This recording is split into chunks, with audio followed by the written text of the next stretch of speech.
This is the culture. Welcome back, everybody. We are back with another episode of the Cinema Wave podcast. I am your host today. My name is Zach Miller, and I am covering the movie Ferrari, directed by Michael Mann and starring Adam Driver. But before we get into it, make sure that you subscribe to our channel on Instagram, TikTok, Facebook. We're beginning to open up in a lot of different ways. YouTube is growing really well, so we're super happy and pumped about that. So thank you. Be sure to follow us at our handles at Culture Wave Media, along with at Cinema Wave Media. And then our other podcast, Jersey's Finest Podcast, we highlight all kinds of creatives around New Jersey. So that's a great avenue we want you to explore as well. And thank you for being along with the ride. But now we're going to go into the movie that is Ferrari. And I think a lot of people have a shared reception of this movie.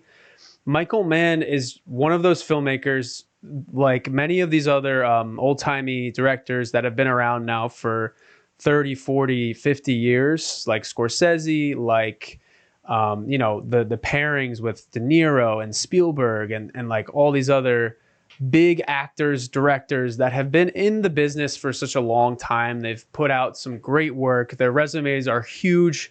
Michael Mann is one of those people. I mean, he's got great resume pieces like Heat, like Collateral, like The Insider, Last of the Mohicans. He's got so many big movies that a lot of us hold near and dear to our hearts. And he's just one of those guys that I will show up to a movie for no matter what. And I think Adam Driver is also one of those actors that I will show up to for. But this movie, Ferrari, I was hearing a lot of reception that it wasn't very good. And I was a little curious about it because I'm a big car enthusiast myself too. So I like to watch car shows or just racing films in general. You know, like there's a lot of buzz in the racing genre that movies have been doing for us for a long time now. And then you had the success of Ford versus Ferrari at the Oscars in 2018. That was a great movie that really revamped the racing genre for a lot of people. And I think that this movie had a lot that we were anticipating for what Ferrari could do as the person, and then what the story is involved with that and how it changed the racing and car industry forever. So those are my expectations going in. I was hoping that we would get Ferrari, the inventor, Ferrari, the ingenue, who just basically rehashed the racing industry and how his cars elevated the performance of just cars in general to the next century of modern driving and what we know. So that was where I was hoping Michael Mann would go with this story. And for my first thoughts on the film, I really did not like the approach that they did to the story. It follows a specific segment of Ferrari's life where it's just before the events of Ford versus Ferrari, if you have seen that.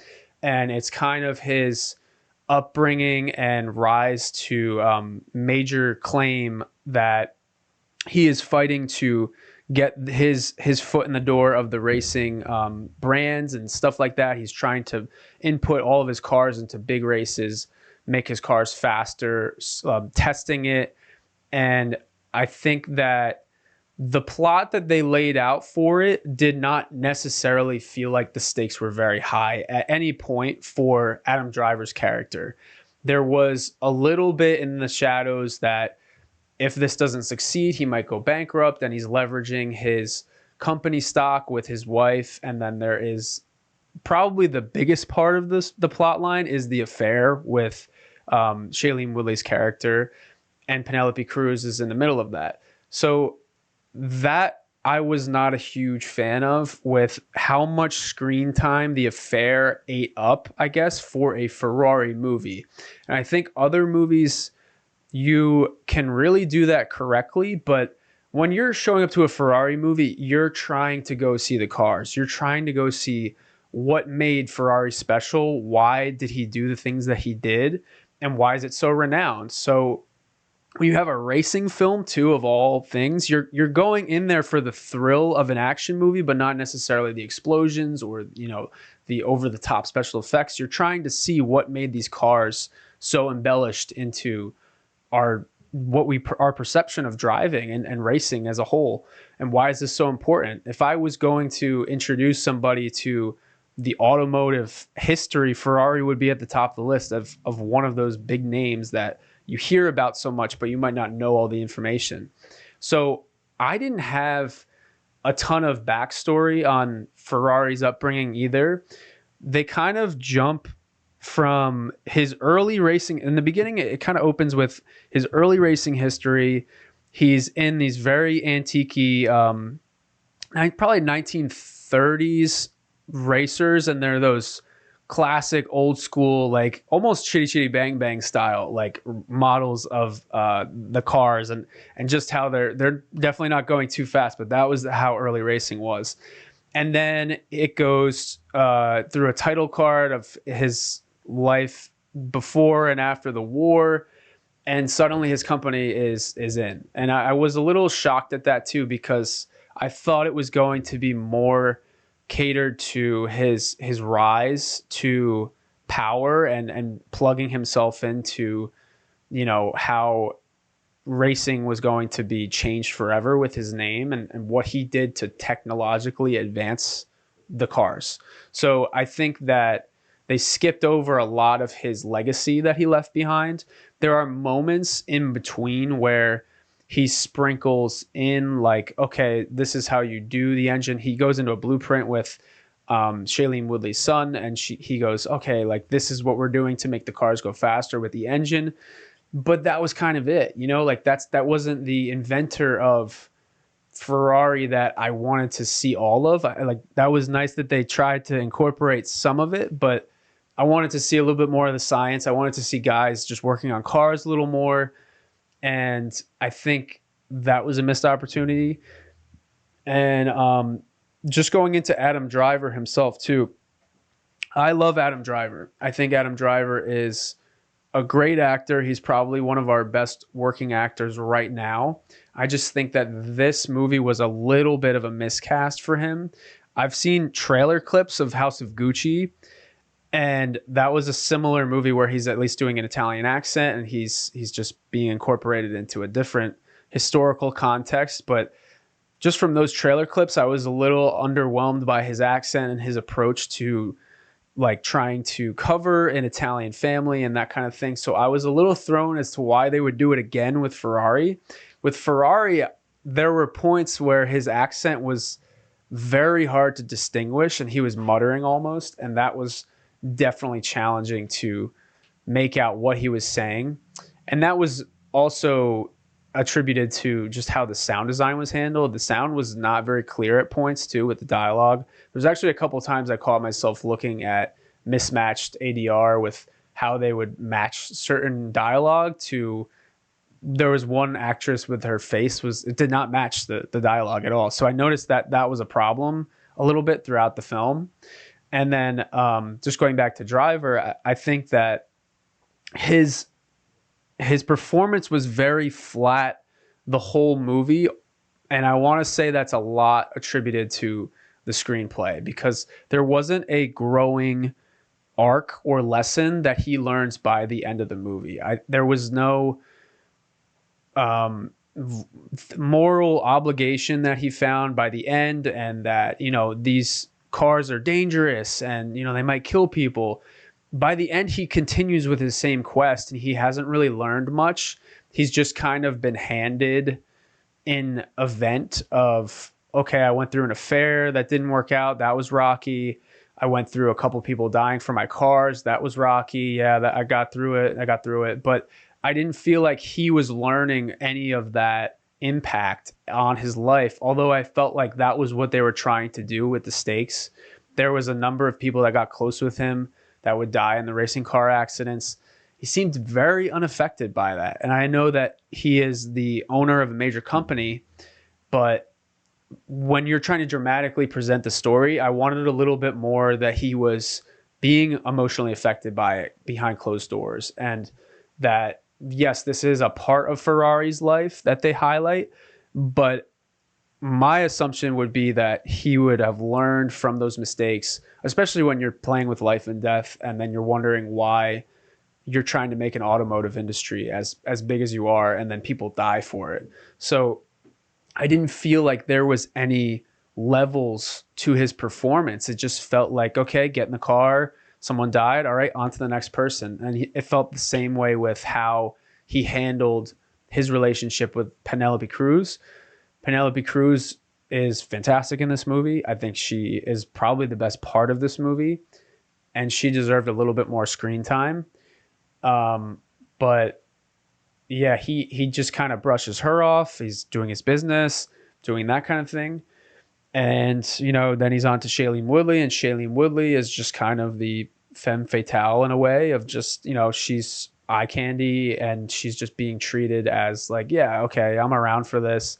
But then she has the sudden moral obligation, like, I wouldn't have done this if I knew you were married, or, if this was going to be so messy. So that just didn't, a lot of that just got really choppy to me. It got very muddy and murky with that there were multiple things they were trying to do in the screen time. So that's where I think a lot of the problems lie for me is the amount of time in Ferrari's life that they decided to cover, which was not a lot. It was just about one specific period. And then just the way that they presented it dramatically, I think it just fell flat. A big pro that I want to talk about too is the racing sequences. I think that this has been a very shared opinion as well, that the racing sequences have been some of the better ones in racing movies that have come out. There is the Ford versus Ferrari, there is Rush, there's a couple of other recent racing genre films that have come out in the last 10, 15 years. These are really good, although I think that there's a few parts that take away from the racing, especially because you have a lot of lingering on the emotional quote unquote affair of Penelope Cruz and Shailene Woodley, and there's too much of the love triangle when, like I was saying, what we signed up for is those racing elements. And I think the trailer also emphasizes you're going to get a racing movie and these people are in the background and he's going through those things in the background, when in fact it's exactly the opposite.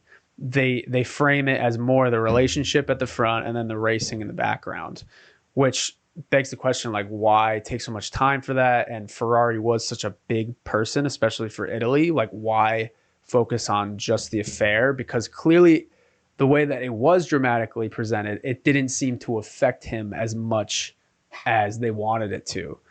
I just think that was my biggest gripe with the movie.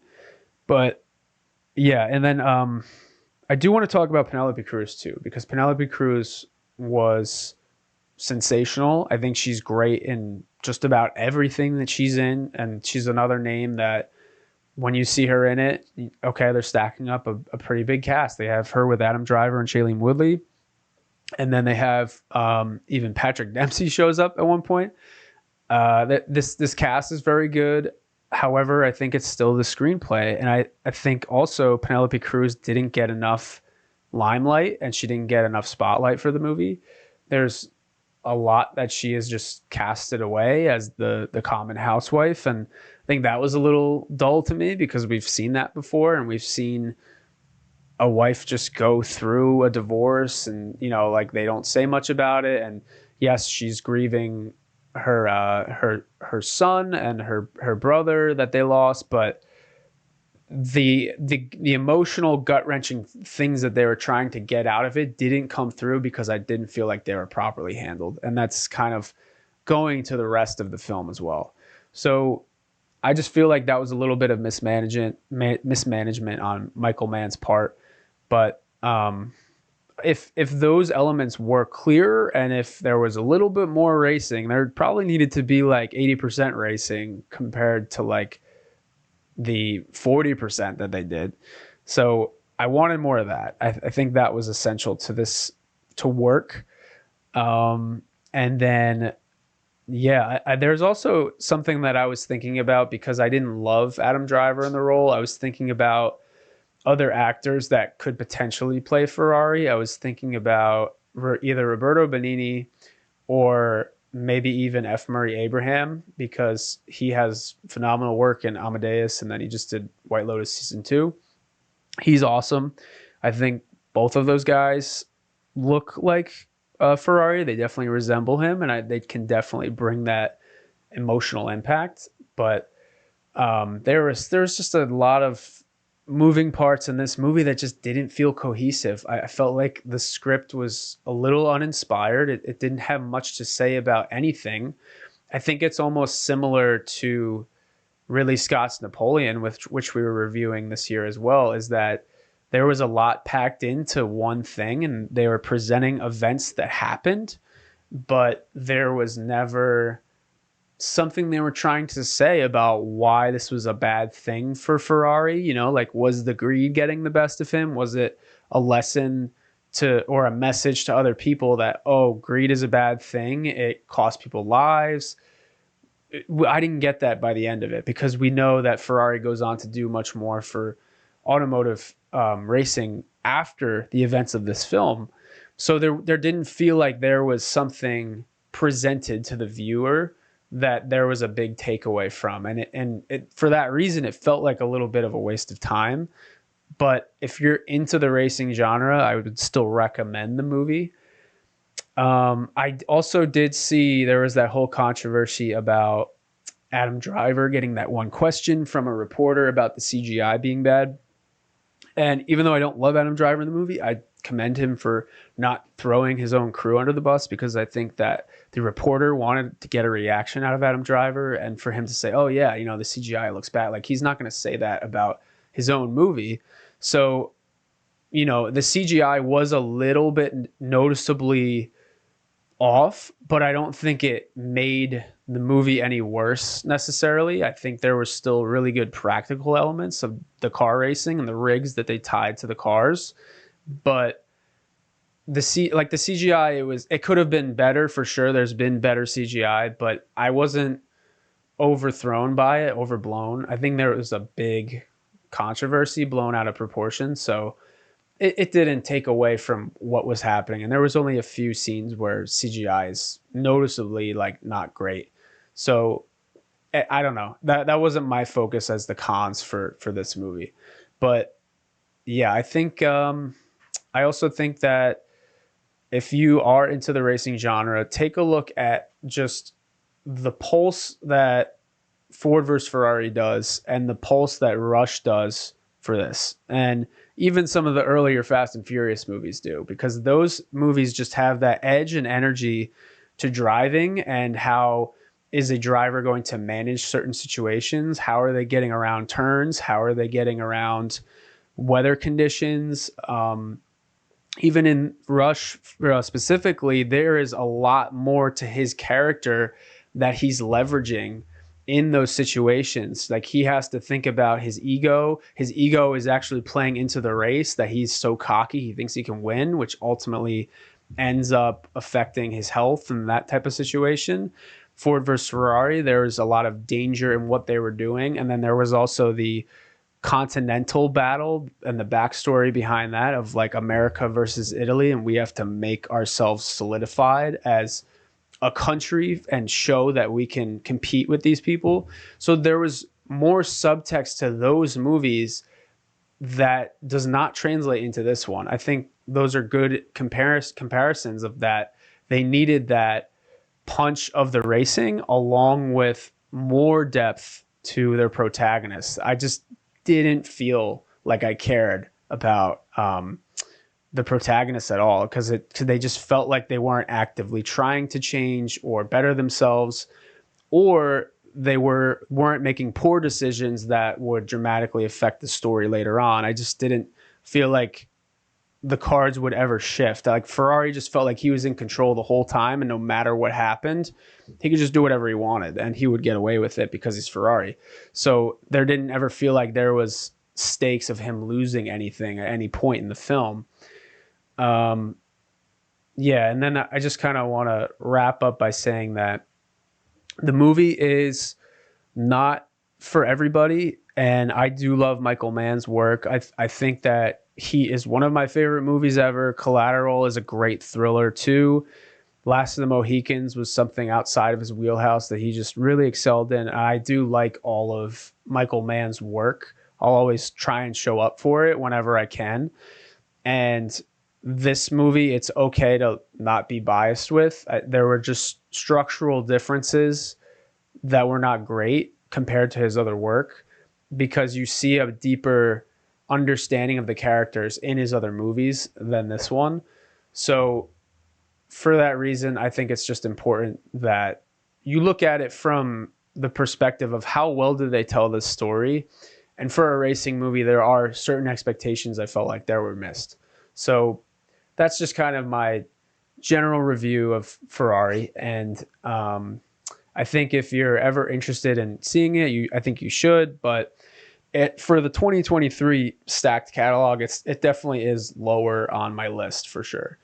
But that's unfortunate because I do like Michael Mann, and I think I'm interested to hear what other people have to say, because maybe there were some things that went over my head, or maybe there were things that other people did like about the movie, and that's totally cool. So I'm always willing to have those conversations. But yeah, I think that was just a good general review of Ferrari and some of the technical aspects. But yeah, so that's going to do it for me on this episode of the Cinema Wave podcast. If you haven't already, be sure to hit that subscribe button.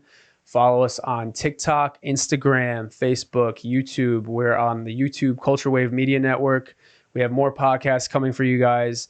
January is just getting started. There's a lot of big shows coming out, and then we have award seasons coming up. So be sure to stay tuned. Follow us on our Cinema Wave page for all those live updates of the award seasons. And if you haven't already, follow us at those handles of Culture Wave Media on Instagram, and then also Cinema Wave Media on TikTok and Instagram, and then the Jersey's Finest podcast below. So click those handles. Can't wait to hear more from you guys. Give us some feedback. What more would you like to see? And then we will see you next time on the next episode.